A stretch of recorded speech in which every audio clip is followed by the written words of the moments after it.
Well, pardon me, excuse me. What a way to start. Oh my gosh. My apologies. It was race night last night. I can't believe I could have had that drink of water right before I started the session. My goodness. I'm very sorry to start that. Anyhow, what a lot has transpired since our last session a couple of weeks ago, and I've got to think the most the the the greatest fear that you could be experiencing right now is this trade war between Canada and the U.S. Oh, there we go. We didn't have any sound there. Okay, so you didn't hear my cough into the microphone. You certainly did at the group, the Auto Sales Academy. Um, a lot has transpired since we last spoke a couple of weeks ago, and I think what's got to be top of mind for you right now is how this crazy trade war between Canada and the U.S. is going to play out. And I say crazy because, with all due respect to the leaders that are trying to negotiate it, and I really do respect their ability to do so, and they would have a heightened level of negotiation power and capability that I can't even comprehend. I say it's crazy because our economies aren't doing too badly. Now, we're not, Canada isn't doing really well. From a G7 summit perspective, we're the only nation that isn't growing. All others are, but everybody has that up and down cycle for whatever reason. That's ours, and you could agree you could argue it's the politics, but that's not the reason why you came in here today. You came in to find out how to close without negotiating. And the reason why I started off with the discussion about the trade war is you've got to be worried about this 50% tariff that is either happening to you Canadians or you Americans. And it depends on which side of the border you're on, because it will impact the average ordinary consumer based on the very fact that prices will go up because the importer will be charged a tariff at the point of entry. Like, they got to pay it right away. It's not like they get a bill in 30 days or 60 days later, or they get the opportunity to somehow skirt around it, or until they collect the money from you, then they get to pay it. It's paid instantly. So there is a concern with that. That concern will eventually work its way down to our automobile buyers, and our automobile buyers will be coming in saying, I'd love to buy a new vehicle from you, but I just can't afford it. And so they'll lean on negotiation, and closing without negotiation is a whole lot more fun. As we well knew, going all the way back to the inventory shortage of the pandemic, and we're talking about 2020, 2021, 2022, 2023, part of 2024. And by the time we reached last year, it was back to a normal business environment. Some manufacturers and some product lines were still there. Anything that is in very short supply, as it always has been, that wasn't anything new. It will always command at least the manufacturer's selling price, if not a premium. And of course, the used car industry gets lifted on the pre-owned that are out there because it's popular. People would like to have it. What happens when we have a consumer that is concerned about the economy, concerned about the amount of money they're making, concerned about their job? In other words, consumer confidence starts to wane a little bit. We wind up with a slightly confused customer. And then they come in and they speak to us. And because of the advice that we get from average ordinary automobile sales trainers, or the advice that we get from our manager, can create confusion in the consumer's mind. And that confused mind, therefore, always defaults to no. It's natural. You do the very same for yourself. If you're walking through the mall of wherever you live and work, and the little kiosk that sells cell phones, and this could be Costco, and the kiosk is close to the computer section, and you walk by an individual who's representing all those beautiful, shiny new phones, and you've got maybe, because I'm an Apple aficionado, you've got an iPhone 16 like I used to have, and you see the 17, and you think to yourself, well, if the price was right, I guess I should get a new phone. Like, why not? And so you pick up the 17, you realize, comparing the two side by side, if whatever model that you have, that there is very little difference. One may be a little lighter than the other. One may have a different color case. The iPhone 17, especially the Pro Max, like what all of you at the the Facebook Auto Sales Academy group are watching this on. You could say that, well, the camera's different and the back of the phone is different, but functionality and going through the applications and swishing through screens, and other than using the camera and the zoom function, you can say to yourself, is it really worth it? If my phone and I can't sell it, if I were just to keep it, as I keep all mine, I have a collection from the first one on, even from the first iPads on, pardon me, um, oh, oh my iPod, pardon me, instead of iPad, the iPods, I've got a collection of them.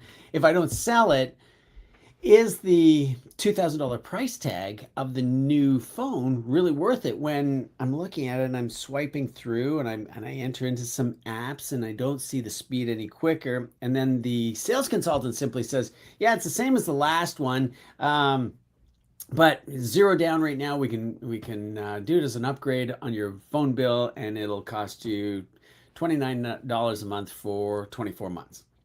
Well, in my mind, I'm looking at, and this is exactly what happens when people are buying automobiles. When we say it's almost the same as the last vehicle, there's a couple of slight improvements, but basically it's a facelift. If you had that, if you didn't even have a facelift, and the client didn't purchase last year's new introduction, and now they're coming in to have a look at what the second year is, and they say, okay, what is the improvement over last year's model, because the price now has gone up. And of course, that's the reason why I started off with the trade war. Price could go up a lot, and the vehicle may not have any extra features, so there is no more value in it. And the customer thinks to themselves, okay, so I need to pay more for something that is the same. That's confusing.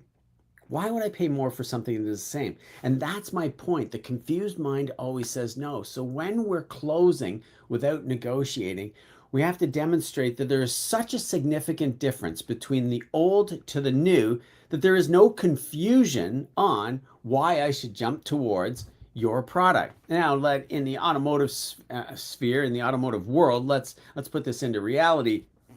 Customers coming out of a 4-year-old, 5-year-old, 6-year-old vehicle going to the next new one, and if we've had 20% worth of price increases and dollar fluctuations that also have a couple of more features, or in order to keep the price stable, the manufacturer has decontented the vehicle. So the customer now looking at it in our presentation is, well, the new one is the same price as last year's, but you don't get. And while we are being honest, open, and transparent, which I couldn't encourage anybody to be more so, it's the battle and the brush that we've been tarnished with, and we constantly fight that reputation. At the same time, if you were the customer and you were looking at purchasing the automobile from yourself, and you were told that, well, it's the same model, but in order to keep the price down, we had to take some features out. Well, wouldn't you think to yourself, well, darn, I wish I knew that last year when I could have got the very same product, albeit 6 months older, because I would have had to purchase it 6 months ago before they were all sold out. Or even if you have a 2026 versus a 2027, and you say the 2027 is the same price, the advantage is you're getting the 2027 model, so it's going to be worth more on trade-in 4 or 5 years from now because you're getting a leap of 4 months on the new year. If it has less equipment, but it is the same price as the 2026, doesn't that create confusion? And so the confused mind always says no. And this is the reason why we don't sell first visit. While we are being honest, open, and transparent, at the same time, we're not selling value that makes the decision easy for our customers to make. If you can narrow your customer's decision down to, does the year make any difference to you? And Mercury Marine, the boat manufacturer, well, they're not the boat manufacturer, the motor manufacturer for Brunswick Corporation, which owns another number of boat lines, of which Mercury engines power them. They recognized eons ago with their outboard motors that when their retailers purchase whatever the order structure is, a number of outboard motors, and they don't sell all their outboard motors in that year, then the next year the manufacturer doesn't get more orders because the retailer's full of previous generation motors. If those engines were no different year to year, then it may be an advantage for us not to put a model year specifically on that particular engine until there is a very significant upgrade. Now it made it a whole lot easier for dealers to order product based on their need, as opposed to based on the fact that, well, this is the allotment of product I'm going to get for the year, and I've got to hurry up and sell out of it, even at a loss, so that I can make room for the next model year's motor to come in. And yet really isn't any kind of a difference. We don't have that obviously in the automotive retail business. We do rely on the urgency to purchase an automobile because of the post model going out and the new model coming in. And the new model should always have an advantage over the model that it replaces going out. But we have seen when the manufacturer sometimes doesn't do that. So what the point I want to make is that in your presentation, and this is what we teach in the manifesto of the Auto Dealership Academy for the members that were in there in this morning and going through the closing apparition and getting to yes without having to negotiate, making sure that we never create confusion where the customer could say no. Another way that we can create confusion for customers and stall out our closing opportunity, because keep in mind, throughout the activities of the sale, you could have done it absolutely perfectly. You could have selected the perfect vehicle, taken them out on the absolute most impressive demonstration drive in the entire world, given them a trade appraisal amount that they can accept. It may not be their dream amount and blowing their socks off, but it's a number that they can accept. And now at the closing, finalizing the deal, where the customer says, how much is it on the road, out the door, all taxes in? And we say, you don't want to do that. What you should probably entertain and consider is leasing. And lease financing is an excellent plan to protect your net worth statement, an opportunity not to pay more tax than you have to, a chance to have a new vehicle more frequently, all of which is true and dynamite. But the customer thinks to themselves, okay, and this is the reason why you can't close without negotiating and you can't close first visit. The customer thinks to themselves, okay, I know about leasing. Number one, I would never lease a vehicle. I did do in the past, or I have a family member that did, or I know I've been advised never to consider leasing whatsoever. And you've just presented me with leasing when all I wanted was the net bottom line out the door price. And then I will decide from there whether I will go to my own bank and finance it, or I will spend my own cash to buy it, or I will ask for your financing and subvented rate if there is one. I may take advantage of that. So the confused mind always says no. The customer thinks to himself, I asked for a bottom line out the door price on the road, and now you've suggested I must lease it, or I should lease it, or I should at least consider leasing, and you'll go get me that leasing. And that's where we shoot ourselves in the foot. So this is a lot of really great suggestion and training that I really hope you take to heart, because I do feel that we're going to go into a really, really difficult time. That if you've been winging automobile sales up to this point, and because it's been the second quarter of the year and the third quarter of the year, and now we're coming to the end of employee pricing and Costco pricing and red tag or checker sales event, or maybe your dealer's doing a private sale this week or next week to really round the month out and clear out of those 2026s, make room for the 27s coming down the pipe. If you think this trade war and all the news titles that are stealing our customers' attention are going to possibly impact your business, you're right. You're 100% right. So we're going to have a spike on the sale of automobiles that we currently have on the ground that are tariff-free, and then we're going to have the new prices and see what the impact of what the tariffs will be. And if you want to close without negotiating, you really got to consider, well, ambitious people buy skills. And while this is a shameless plug for our program, I think it's absolutely necessary now before waiting to see what these tariffs are going to impact the industry and how your closing is going to become more challenging and how negotiating is going to become more effective, your ability to negotiate a deal, which is all going to predicate itself on the activities that lead to the sale. If you haven't built the value up to this point, as so many automobile trainers disqualify the value building process as kind of an exercise in an entity and a discussion, there couldn't be anything further from the truth. As I indicated at the very beginning of this session, closing without negotiating, that if the client doesn't see a significant difference to move up and experience the price increase, and we're talking about going from their 4-year-old, 5-year-old, 6-year-old vehicle to the new one, then why would they make that decision? Because the confused mind always says no. And it's those subtle yeses that you can get all the way along. And you can leverage your worksheet to do this. I was teaching this morning to the class, how just going through all the things that the customer liked that are so effective just helps them get in that yes frame of mind and get to that point where they do want to own your product and move forward with you. The other element of closing without negotiating is the things that we do or say that create confusion, such as when the customer possibly comes into the dealership looking for best price on an automobile, and we ask them if they'd like to see it and take it out for a drive. And the problem with that is that they came in on getting a best price, and while seeing it and driving is a good idea, in order for them to be able to do that, they need to know what the best price is. And when we don't deliver on that, their mind gets a little confused. Like, I just want a best price.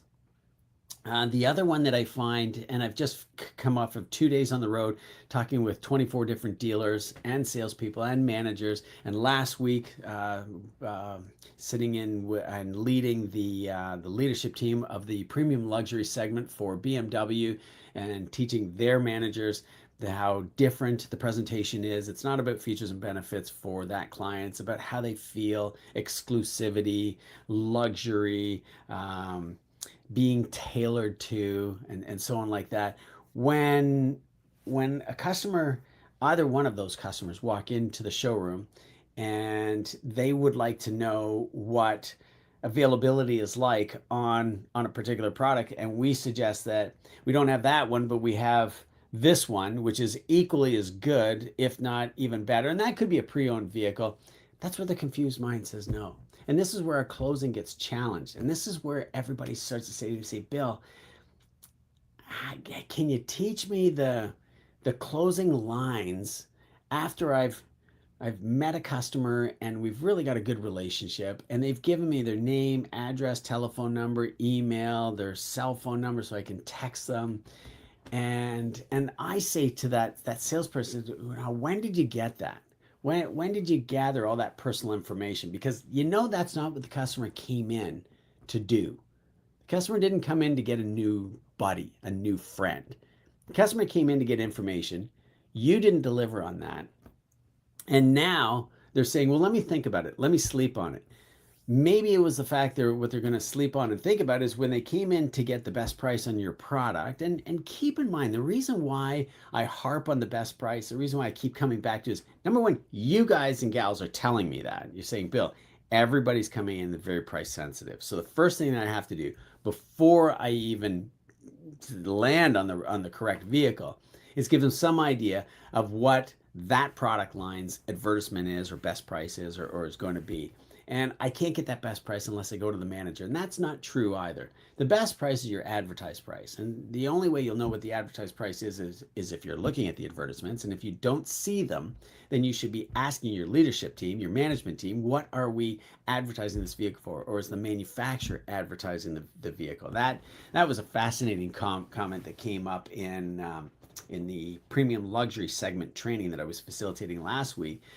Some of the participants said, we don't even know what the manufacturer's campaign is on this vehicle. So, I had to turn that around on them and say, gosh, if the vehicle isn't selling and it's costing you money in inventory and you don't feel there's any customers coming in to buy it, what is the campaign? Are we mirror and matching the campaign? Are we doing our job as a retail partner to push that out there? And they said I don't know. They don't even have a campaign running on their own vehicle. And so if you haven't overcome the obscurity hurdle, and I'm babbling, I'm off track a little bit. This has something to do with closing and negotiation. There's no question about that. But the bottom line is when customer comes in on the best price. And remember, let me go back to that. I didn't close that dialogue. When they're only asking for best price all the time, and all my coaching calls are with you folks of the well, not with you folks. You don't have the coaching element. That's part of the manifesto and being a member of the Auto Dealership Academy. And I will put a link below where you can talk to me about it, how much it costs, what does it include, what's the delivery like, what are the results that they can expect, like Max, who sold 63 in April, Melissa, who sold 42 in May, Rebecca, who sold 27, including a snowmobile in May. Those are the results you can get. But the bottom line is every customer is coming in asking about best price because they've done so much research online that when it comes to them closing the deal, in other words, them buying. So the customer's closing you as much as you're closing the deal. And I don't think anybody talks about that as well. We do in the Auto Dealership Academy with the members there. But if the one thing that a customer needs to know is how much can I get it for? And there's nowhere on the internet that your dealership is posting what they can buy it for. There's lots of advertisements and there's campaigns and there's incentives and irresistible offers. Unquestionably, that does exist. Then it only makes sense, does it not, that when they walk in order for them to save their own time, which is money, in order for them to be most efficient and not feel like they're wasting your time, and those are the talkatives, those are the listeners, those are the friendly buyer behaviors and profiles. We've talked about that in the past. It only makes sense that they want to know what they can purchase the vehicle for to make sure that that is affordable within their range. When we say things like, well, it hinges on a couple of factors. Number one, will you be trading your vehicle in? And if the customer says, well, yeah, I might trade it in, I may not, I may keep it, I may give it to a family member, I may sell it myself privately. And then we come along with, well, you know what? It doesn't even matter whether you trade it in or not. Oh my gosh, listen to the confusion. I came in on looking for best price. Now we've asked them if they've got a trade in. Now we've just told them that it doesn't matter whether they'll trade it in because we'll buy their vehicle even if they don't buy our new vehicle. Can you see why closing without negotiating doesn't exist? It doesn't exist because of all the things that you have in your toolbox to put a deal together. One thing is, we'll buy your car without without buying our new vehicle. We'll buy your trade-in. That's a tool in the toolbox. I don't think you leverage that until the very, very, very end, if they in fact have a really, really nice trade-in that you have a buyer that you can take that to and make some money on. I mean, I don't even know why you'd explore that or suggest it unless you knew someone that you could take it to and sell it to. Second of all, when somebody asked for the best price and they didn't suggest anything about a trade-in, I don't know why you wouldn't tell them what your advertised price is. This is what you're telling the whole entire marketplace the vehicle will sell for, and then we want to complicate that and maybe slow the whole deal down with a trade-in. Other than 2021, 2022, and maybe a little bit of 2023, as inventory started to build, the pandemic faded to black. We went back to normal business. Inventory started to become more abundant until 2023. And it wasn't even till the end of 2023. It happened long before that, at least in my region it did. Customers were not happy with the trade value that they were getting. And we're right back to normal right now. The trade values are not acceptable. And even if they were acceptable, don't you find that customers are just as ambitious as we are? So they got used to having a very high trade value and they wanted going up again just to make sure that they're getting a good deal, which is a classic tactic of negotiation, not a topic for right now because we're talking about closing, finalizing the deal without negotiating. And what I really want you to walk away from this session then is, what are you doing that could potentially create confusion? And that confusion results in the customer saying no. And the customer gets into a no frame of mind, saying no on a predictable, consistent basis. They'll say no just because it rolls off their tongue. They may not even want to say no. They may not want to disagree, but it just, at this point in time, it's just so easy. Or maybe they're that frustrated with the whole experience that it is necessary for them to just turn their back to it and say, I've got to think about it. I got to sleep on it. No, I'm not buying right now. I had no intention of buying. And that's why you're not closing without negotiating. And that's what you will learn in the manifesto. We'll take you through all those steps. We have a methodology, there's cheat sheets, talk tracks, workout processes that'll help you do so. So if you want to know more about that, definitely book a call with me. I'm happy to take you through it, tell you all about what it is without you having to purchase it. If you want to move to a strategy session call, happy to chat with you about that. Understand, I'd really like to understand your particular region, your particular challenge, where you'd like to go, what your hopes and dreams are of income and life and so on like that, and just see if the manifesto would be a fit for you. If you're already selling 30 cars a month and you want to get to 40 and you don't even know how to do that, that you know full well you need more leads in order to do so, but your closing skills could be a little bit better, and that comes down to your negotiating ability, we can help you with that. If you're struggling to sell 4 vehicles right now, going forward into the tail end of Q3 and Q4 alone without the trade war is going to be really difficult. And I would encourage you to get on a discovery call or a strategy session call with me, and I'll tell you the things you can do immediately right now and then suggest what the manifesto would do for you. Because successful people, ambitious people invest in themselves. Wealthy people buy time. So your seasoned veteran that's probably putting in 10, 12 hours a day right now, and they do so Q2 and Q3 of the year, that makes sense for them to do so because the customers are coming in. They can take their time off in Q4 and Q1 of next year when the phones aren't ringing, the email bell's not chiming, the showroom doors aren't swinging.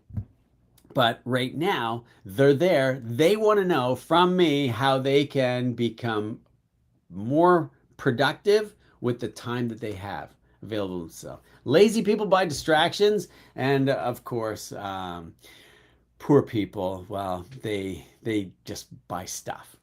Right? And I don't know where you are on that whole entire scale of what that is, and I'd love to take credit for that, but I've got to give credit where credit is due, and that I got it from Alex Hormozi, and I couldn't agree with it more. There have been times where I was financially leveraged and just buying more stuff, and buying stuff made me happier. And I just watched Rob, what's his name? Umshield. Oh gosh, I think it's Rob Umshield. Anyhow, he's the guy that does the F no way thing, and these hacks for in the garage of making life and work easier. And he did a cute little one with the Wolf of Wall Street, Jordan Belfort, and Jordan Belfort saying money won't make you happier, and that's all he clipped out of it. Now there's a whole lot more to it, and I've got a lot of respect for Jordan Belfort, got a lot of respect for Rob too. But the way they connect it and make it entertaining is really quite cute. I will agree that making more money will allow you to buy more stuff, and that can turn you into a little bit of a lazy individual because it's very distracting. But at the same time, it's dreaming of having that is what you want to accomplish. And the reason I go down this avenue that maybe doesn't sound connected with closing is that in order for you to want to become a better closer, if I were your coach, I need to know why. How many more vehicles are we going to close? How many more leads do we need in order to do that? How many leads are not possible that you just don't feel that your region and marketplace can bring into the equation? That is where we can improve your closing ratio, and that is where you'll make more money, and that's how you will accomplish the opportunity to buy stuff, the opportunity to buy time to use it, the distraction of having those things. But it all starts with ambition. I really hope you're an ambitious individual watching this and thinking to yourself, yes, while the rest of the market and the economy is going to flounder and potentially stall out, or even worse, batten the hatches and curl up in a ball until this trade war is settled, then I'm going to go out and I'm going to conquest all the customers that are theirs. And that's where ambitious people buy skills. And I really hope you feel like this time spent with me is worthwhile and you're moving closer towards becoming a member of the Auto Dealership Academy, because now is the time to do it. I can help you immensely, absolutely immensely in December. But the challenge is getting people in your pipeline so that they can drip into your funnel so that we can see those successes and those results. Now is the time to plant the seeds. So if you're thinking that growth is something that you want for yourself and closing is one of the entities, you've got lots of leads, the pipeline is full, people are in the funnel, you're just not closing them. It's probably just a couple of skills that we need to tweak, a couple of talk tracks that you need, and this concept of the confused mind always says no. It could be things that you're doing, things you're saying. Remember, 53% of communication is body language, which is nonverbal. It could be things you're doing. You're saying good things and right things, but you're doing something that is creating confusion, and your customer just feels like, I don't believe this is the best deal from you right now. I don't know whether I want to trade my car in. I don't know if I want to buy it right now. I don't know if I shouldn't keep shopping around. That confused mind is always going to say no, and that's what's holding you back from closing. My name is Bill Harvey with the Auto Dealership Academy here on YouTube, Instagram, and on LinkedIn, and the Auto Sales Academy, the private members Facebook group on Facebook. If you're not a member of the private members Facebook group at the Auto Sales Academy on Facebook, join it. It's absolutely dynamite. If you are watching this on YouTube, subscribe. Click on that notifications bell and comment. Love to have your comments. Am I on the right track? Is this helpful? What would you like to know more about? And if you really want to get on track to earn a six-figure income this year, if you deserve it, if you're an ambitious individual and you need the skills specifically dedicated to our retail environment so that you understand the difference between the intentional shopper, the unintentional buyer, and that means your pipeline's always full and your funnel of activities are absolutely perfect, making a nice, easy life for yourself, click the link below. I'll put it in the comments. There is no reason why you can't crush it and dominate in this economy when others are going down. It's the overcoming the obscurity factor that will make that happen, and it's just a matter of our simple system of 3 phases and 9 steps to take you through. Just do the 3 actions and you will capitalize and see those results that Max and Chandler and Kelly and Rebecca and the list goes on of our hero cards that are doing so well with it. We have, just to give you an indication, we've got a guy that's a 40-year veteran selling automobiles. In fact, he retires this fall in November. That will be 40 years to the day, and he's on the system and leveraging it right now, selling 30 and 40 vehicles per month. He's got a staff to do so. We'll share with you how to accomplish that. We'll share with you how to leverage a paid strategy to get more leads that are quality leads, specifically looking for your product. If you're struggling with the leads that you're currently getting, either from the dealership or from your organic efforts of social media, it doesn't surprise me. If you don't have a concerted methodology and a system to graduate these people from thinking to talking to their friends, family, and relatives, to researching the marketplace, how much does it cost, what does that vehicle have, to touching and feeling the vehicle where they cannot buy it to make sure that it is the right one. That's the 3D presentation. If you don't have those 4 steps in order before the customer reaches out to you, either on the phone, email, or walking into the showroom, then you're going to have a really tough time. You're going to have to churn through a ton of leads to find those individuals that are really ready to go. And of course, all that help is right there on the end of your arm, and we can make it happen faster than anybody out there. Again, my name is Bill Harvey with the Auto Dealership Academy here on YouTube, LinkedIn, and Instagram, and the Auto Sales Academy private members Facebook group is just free to join on Facebook. If you're not a member of that, go over and join that. That's the mastermind where you can ask questions and get the dialogue going between 512 members and growing all the time. Thanks so much for joining me. Have a fantastic day, a super week, a wonderful close to the end of the year, and a terrific holiday weekend next weekend. Bye-bye for now.